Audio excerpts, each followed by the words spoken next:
Welcome back to another episode of Tales from the Cartridge Bedtime Stories. Tonight, we continue our Pokémon Yellow story. Red and Pikachu travel to Pewter City to try and receive their first Pokémon Gym badge. But the Viridian Forest has other plans for them. So sit back, relax, and enjoy this wonderful tale as you fall into a deep sleep.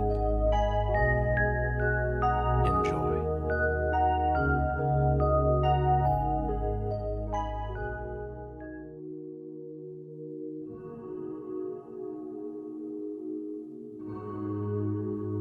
Venturing through Route 1 yet again, on their way to Viridian City once more, Red and Pikachu had a much better experience this time. No Rattatas or other Pokémon jumping out at them to attack.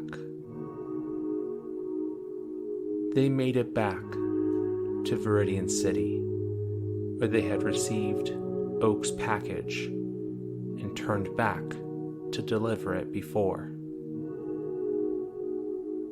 Red took out his town map and looked at it.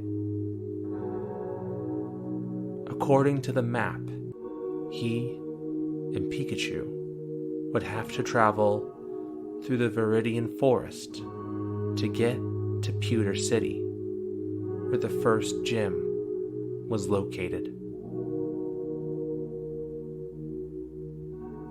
Red bent down and explained where he and Pikachu were heading next. Pikachu looked at the map with intensity and gave a nod of acknowledgement when Red had finished talking. Red smiled at his cute Pokémon and put his map away. They made their way to the forest. As they entered into the building that led to it. As they walked through the large building leading to the Viridian Forest, a young woman stopped Red and Pikachu. She warned them the forest was a natural maze, and to be careful not to get lost. Red heard the warning and gave a nervous smile, thanking the woman for her warning. Pikachu gave a small thumbs up after climbing on top of Red's shoulder. They opened the door on the opposite side of the building that led to the massive forest.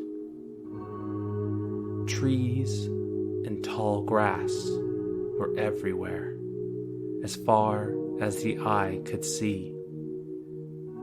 It made Route 1 look like a cakewalk. Red took a deep breath as he carried Pikachu on his shoulder into the forest. All along the ground, naturally formed paths where previous trainers had walked led Red and Pikachu through the forest. However, even with the paths, it was hard for them to find where to go. Red stopped for a moment to look around him. He noticed small caterpies worming their ways on the ground and up to the tops of trees. Metapods, the first evolution of caterpies, with their crescent moon-shaped bodies, hung from the treetops as they waited patiently to evolve into beautiful Butterfrees. Pidgeys and their first evolutions, Pidgeotos, flew overhead, but none seemed to want to bother Red as he walked through their home.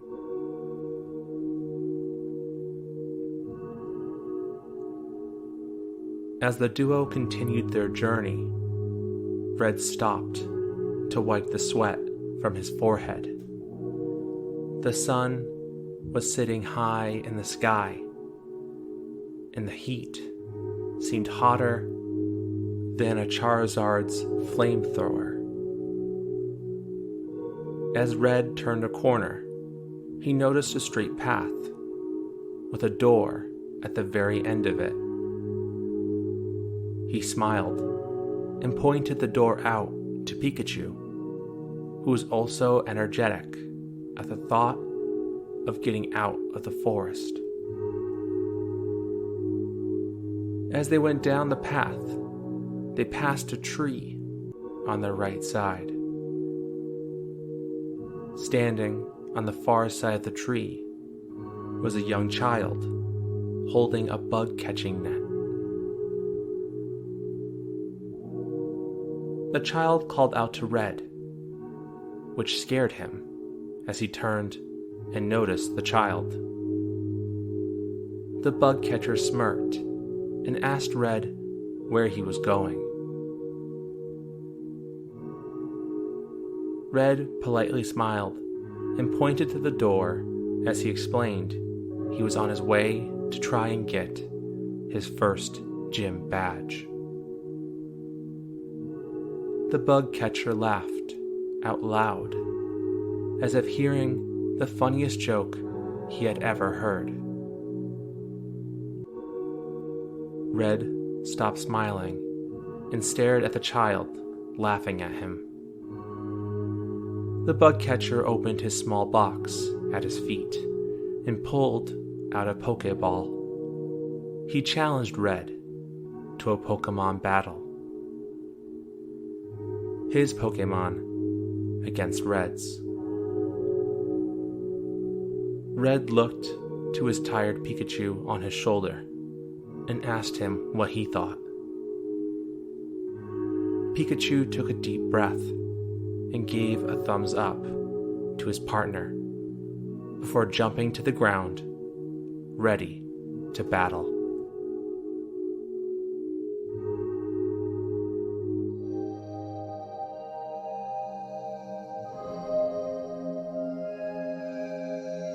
Red smiled as the bug catcher enlarged his Pokeball and threw it out to reveal his Caterpie.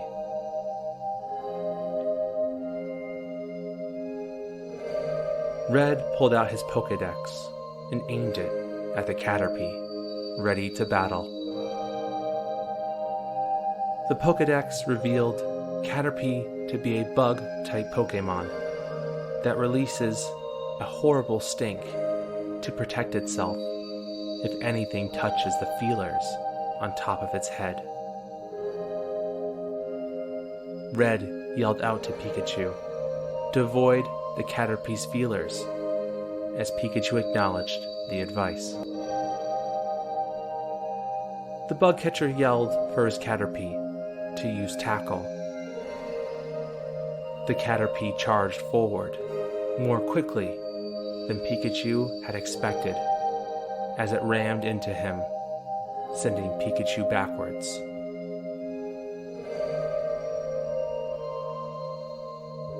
Pikachu did a back roll, but got back onto his feet quickly. Red yelled out for Pikachu to use a Thunder Shock. Pikachu charged his electricity and sent out a mighty Thunder Shock. However, the Caterpie quickly dodged the attack. Red realized the Caterpie was too fast for Pikachu to hit. He wasn't sure what to do.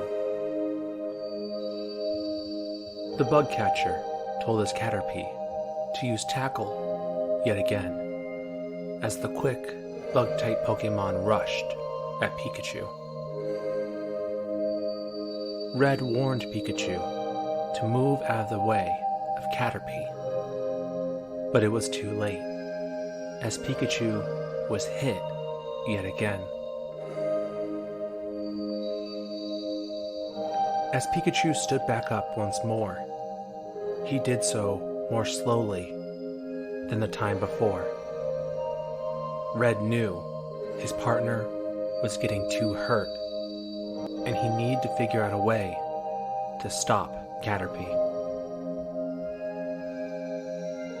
But all Red knew for Pikachu to use was Thundershock. In that moment, he knew he had to trust his partner to get through this.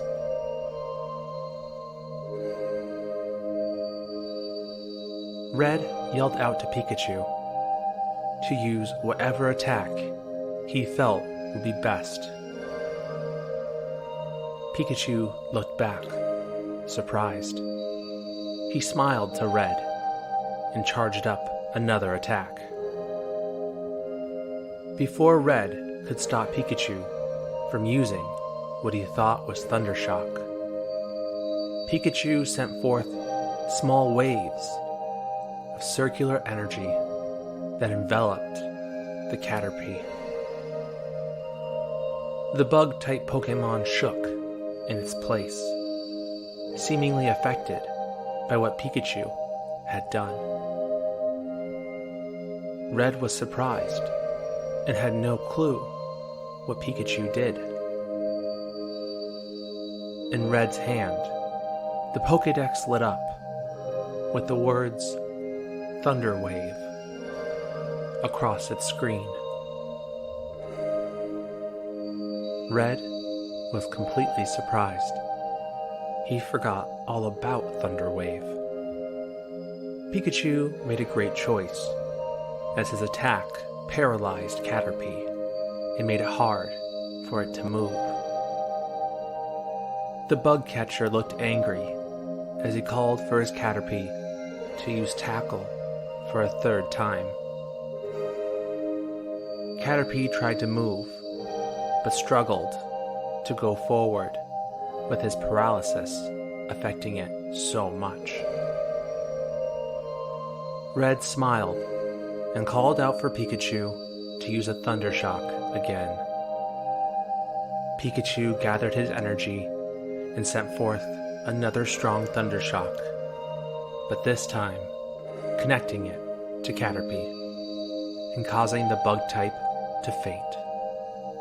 Red jumped for joy as he ran over to Pikachu. He bent down to his partner and congratulated Pikachu on a job well done. The bug catcher called back his fainted Caterpie and whispered words of gratitude to his passed out Pokémon.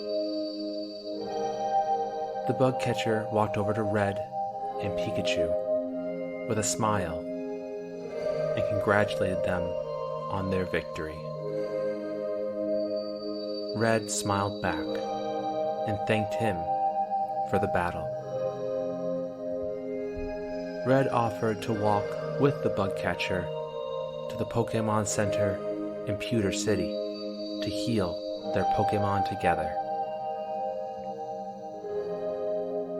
The child trainer was caught off guard. Usually, he never get offered to go to the Pokémon Center, especially with someone who had just beaten him. Other trainers would usually laugh at him if they won against his Caterpie and walk away.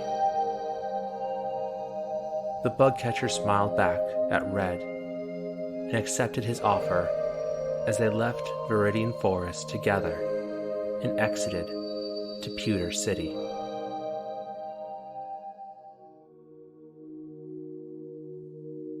This was Red's first time in Pewter City. This was actually his first time ever out of Pallet Town, and he was excited. Red talked to the bug catcher about being trainers and their favorite types of Pokémon. After talking together, Red realized he hadn't asked the bug catcher's name. The young trainer smiled and stated his name was Derek. Red introduced himself and Pikachu, to everyone's delight. After arriving at the Pokémon Center, Red and Derek gave their Pokémon to the nurse as she healed them with a kind smile on her face. As she did so, Derek handed Red 100 Pokémon dollars. Red was confused and didn't want to accept the money. Derek politely explained that trainers who lose battles are expected to give money to the winners. All trainers need money to make it through to their journey to face the Elite Four. Red became more confused and questioned what the Elite Four was. Derek's face turned from one of happiness to shock. He asked Red how he could want to be a Pokémon Master and not know who the Elite Four are. Red shrugged and said that he always just worried about becoming a good trainer, as Derek sighed at his response. The bug catcher explained to Red that the Elite Four of the Kanto region were the 4 strongest trainers. Lorelei, the Ice-type trainer. Bruno, the Fighting-type trainer. Agatha, the Ghost-type trainer. And last was Lance, the Dragon-type trainer.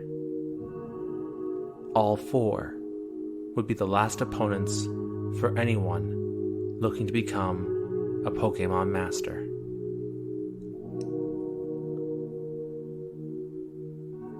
Red felt the anxiety of the trials yet to come in his future. But he knew worrying about it now would not help him, and he had to focus on the present. Red looked to Derek and thanked him for the money and explaining what the Elite Four were, and wished him well. Derek waved to Red and Pikachu as he walked back to the Viridian Forest, happy that he had made new friends. Red and Pikachu walked around Pewter City to see the sights. It was a city known for its massive science museum, but Red wasn't very interested in it. As they walked around the town, Red couldn't help but notice the large building in the middle of the city. It was the Pewter City Gym, the place where Red and Pikachu would try to get their first badge. They stood at the front door of the gym together and waited for one moment. Red asked Pikachu if he was ready to try their best, as Pikachu gave a confident nod. Together, they entered the Pewter City Gym.